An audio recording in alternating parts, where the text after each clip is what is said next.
നമസ്കാരം. പുരാവസ്തുക്കൾ കടത്തിയ അന്താരാഷ്ട്ര കരിഞ്ചന്തയിൽ ശതകോടികൾക്ക് വിറ്റഴിക്കുന്ന കള്ളക്കടത്ത് സംഘങ്ങൾക്ക് ശബരിമല സ്വർണ്ണമോഷണ കേസുമായിട്ടുള്ള ബന്ധം അന്വേഷിക്കണമെന്നാവശ്യപ്പെട്ട് കോൺഗ്രസ് പ്രവർത്തക സമിതി അംഗം രമേശ് ചെന്നിത്തല നൽകിയ കത്ത് ഗൗരവത്തിലെടുക്കും. പ്രത്യേക അന്വേഷണ സംഘത്തെ നയിക്കുന്ന ADGP വെങ്കടേഷിനാണ് കത്ത് നൽകിയത്. ഇത് പ്രത്യേക അന്വേഷണ സംഘത്തിന് കൈമാറി ചെന്നിത്തലയിൽ നിന്നും മൊഴിയെടുക്കും. തനിക്ക് വിവരങ്ങൾ നൽകിയ ആൾ ആരാണെന്ന് സംഘത്തെ അറിയിക്കും. മലയാളിയാണ് വിവരം കൈമാറിയത്. നേരിട്ട് അന്വേഷണ സംഘത്തെ സമീപിച്ചാൽ അന്വേഷണം നടക്കില്ലെന്ന സംശയത്തിലാണ് രമേശ് ചെന്നിത്തല ഈ വ്യക്തി കാര്യങ്ങൾ അറിയിച്ചത്. വലിയ കൊള്ള ദേവസ്വം ക്ഷേത്രങ്ങൾ കേന്ദ്രീകരിച്ച് നടക്കുന്നുവെന്ന് ചെന്നിത്തല പറയുന്നു. രാഹുൽ മാങ്കൂട്ടത്തിൽ വിഷയത്തോടെ ശബരിമല പ്രശ്നം ഒന്ന് തണുത്തതായിരുന്നു. ചെന്നിത്തലയുടെ വെളിപ്പെടുത്തലോടെ ഈ വിഷയം വീണ്ടും കത്തുകയാണ്. ശബരിമല സ്വർണ്ണക്കൊള്ള കേസിൽ എൻഫോഴ്സ്മെന്റ് ഡയറക്ടറേറ്റിന്റെ അപേക്ഷ വിജിലൻസ് കോടതി ഫയലിൽ സ്വീകരിച്ചിട്ടുണ്ട്. കേസിൽ രജിസ്റ്റർ ചെയ്ത FIRന്റെ പകർപ്പും മൊഴികളും കൈമാറണമെന്നാവശ്യപ്പെട്ടായിരുന്നു ED അപേക്ഷ നൽകിയത്. ഡിസംബർ 10 കോടതി അപേക്ഷ പരിഗണിക്കും. EDയുടെ അപേക്ഷ നേരത്തെ സംസ്ഥാന സർക്കാർ എതിർത്തിരുന്നു.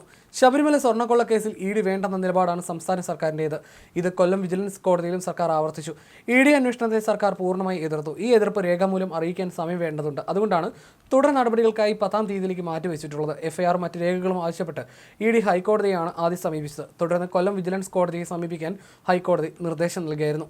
ക്ഷേത്രങ്ങളിൽ നിന്നും പുരാവസ്തുക്കൾ മോഷ്ടിച്ച് കടത്തി രാജ്യാന്തര കരിഞ്ചന്തയിൽ കോടിക്കണക്കിന് രൂപയ്ക്ക് വിൽക്കുന്ന ഒരു സംഘവുമായി ദേവസ്വം ബോർഡിലെ ചില ഉന്നതർക്ക് അടുത്ത ബന്ധമുണ്ടായിരുന്നതായി അറിവ് ലഭിച്ചിട്ടുണ്ടെന്നും ഇതിന്റെ പശ്ചാത്തലത്തിലാണ് അന്വേഷണം ഈ വഴി കൂടി മുന്നോട്ട് പോകണം എന്നാവശ്യപ്പെടുന്നതെന്നും ചെന്നിത്തല നൽകിയ കത്തിൽ പറയുന്നു. ശബരിമല കേസിന്റെ ഈ കാണാപ്പുറത്തുള്ള അന്താരാഷ്ട്ര മാനങ്ങളെക്കുറിച്ച് കൂടി അന്വേഷിക്കണമെന്നാണ് ചെന്നിത്തലയുടെ ആവശ്യം. ഈ കത്താണ് ADGPയിൽ നിന്നും അന്വേഷണ സംഘത്തിന് കിട്ടിയത്. ഇതോടെ തന്നെ കത്തിലെ പരിശോധനകളിലേക്ക് സംഘം കടന്നു. ശബരിമല സ്വർണ്ണമോഷണം ഒരു സാധാരണ മോഷണമല്ല, മറിച്ച് അന്താരാഷ്ട്ര മാനങ്ങളുള്ള ഒന്നാണ്. ഇപ്പോൾ അറസ്റ്റിലായിരിക്കുന്നവർ ഈ കേസിലെ സഹപ്രതികൾ മാത്രമാണ്. ഇതിന്റെ മുഖ്യ സംഘാടകർ ഇപ്പോഴും അന്വേഷണത്തിന്റെ പരിധിയിലായിട്ടില്ലെന്നും ചെന്നിത്തല വിശദീകരിക്കുന്നു. ഇത്തരം പൗരാണിക സാധനങ്ങൾ, ദിവ്യവസ്തുക്കളൊക്കെ മോഷ്ടിച്ചു കടത്തി അന്താരാഷ്ട്ര കരിഞ്ചന്തയിൽ എത്തിക്കുന്നവരെക്കുറിച്ച് നേരിട്ടുള്ള അറിവുള്ള ഒരാളിൽ നിന്ന് ലഭിച്ച വിശ്വസനീയമായ വിവരങ്ങളുടെ അടിസ്ഥാനത്തിലാണ് കത്ത് നൽകുന്നതെന്നും രമേശ് ചെന്നിത്തല പറയുന്നു. അദ്ദേഹത്തിൽ നിന്ന് കിട്ടിയ വിവരങ്ങളുടെ അടിസ്ഥാനത്തിൽ ഏതാണ്ട് 500 കോടിക്കടുത്തുള്ള ഒരു ഇടപാടാണ് സ്വർണ്ണപ്പാളിയുടെ കാര്യത്തിൽ നടന്നിരിക്കുന്നത്. ഈ വിവരങ്ങളുടെ വിശ്വാസ്യത സ്വതന്ത്രമായി താൻ പരിശോധിക്കുകയും അതിൽ ചില യാഥാർത്ഥ്യങ്ങളുണ്ടെന്ന് മനസ്സിലാക്കുകയും ചെയ്തതിന്റെ അടിസ്ഥാനത്തിലാണ് ഇപ്പോൾ വിവരം പ്രത്യേക അന്വേഷണ സംഘത്തിന് കൈമാറുന്നത്. ഈ വ്യക്തി വിവരങ്ങൾ പൊതുജനമധ്യത്തിൽ വെളിപ്പെടുത്താൻ തയ്യാറല്ല. എന്നാൽ പ്രത്യേക അന്വേഷണ സംഘവുമായി സഹകരിക്കാൻ തയ്യാറാണെന്ന് അറിയിച്ചിട്ടുണ്ട്. കോടതിയിൽ മൊഴി നൽകാനും തയ്യാറാണെന്നും ചെന്നിത്തല കത്തിൽ പറയുന്നു. പ്രത്യേക അന്വേഷണ സംഘം ചോദ്യം ചെയ്ത ആഭരണ വ്യാപാരി ഗോവർദ്ധൻ വെറും ഇടനിലക്കാരൻ മാത്രമാണ്. ശക്തമായ രാജ്യാന്തര ബന്ധങ്ങളും സാമ്പത്തിക സ്രോതസ്സുമുള്ളവർ ഇതിനു പിന്നിൽ പ്രവർത്തിച്ചിട്ടുണ്ട്. അമേരിക്കയിൽ നിന്നുകൊണ്ട് പൗരാണിക വസ്തുക്കളുടെ രാജ്യാന്തര കരിഞ്ചന്തയ്ക്ക് നേതൃത്വം നൽകിയിരുന്ന സുഭാഷ് കപൂർ സംഘത്തിന്റെ രീതികളുമായി ശബരിമല സ്വർണ്ണമോഷണ സംഘത്തിന്റെ രീതികൾക്ക് സാമ്യമുണ്ട് എന്ന ഹൈക്കോടതിയുടെ നിരീക്ഷണം അതീവ ഗൗരവത്തോടെ കാണേണ്ട ഒന്നാണ്. സംസ്ഥാനത്തിനകത്ത് തന്നെ ചില വ്യവസായികളും ചില സംഘടിത റാക്കറ്റുകളും ഇതിന്റെ ഭാഗമാണെന്ന വിവരം തനിക്ക് ലഭിച്ചിട്ടുണ്ടെന്നും ചെന്നിത്തല കത്തിൽ പറയുന്നു.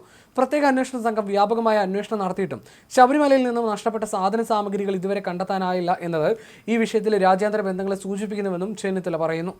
വിവരം നൽകിയ വ്യക്തിയുടെ കയ്യിൽ തെളിവുണ്ട്. അദ്ദേഹം രാഷ്ട്രീയക്കാരനല്ല, വ്യവസായിയാണ്.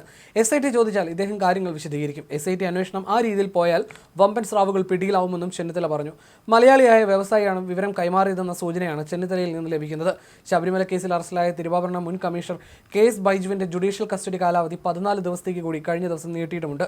ശബരിമല സ്വർണ്ണക്കൊള്ള കേസിൽ മുൻ അഡ്മിനിസ്ട്രേറ്റീവ് ഓഫീസർ മുരാരി ബാബുവിന്റെ ജാമ്യ ഹർജികൾ ഡിസംബർ 11 വിശദമായ വാദം കേൾക്കാൻ ഹൈക്കോടതി മാറ്റിവെച്ചിട്ടുണ്ട്. ശബരിമല സ്വർണ്ണക്കൊള്ളയുമായി ബന്ധപ്പെട്ട് 2 കേസിലാണ് മുരാരി ബാബു പ്രതിയായിട്ടുള്ളത്. 2 കേസിലും കസ്റ്റഡി കാലാവധി പൂർത്തിയായി തിരിച്ച് ജുഡീഷ്യൽ കസ്റ്റഡിയിലേക്ക് വിട്ടതാണ്.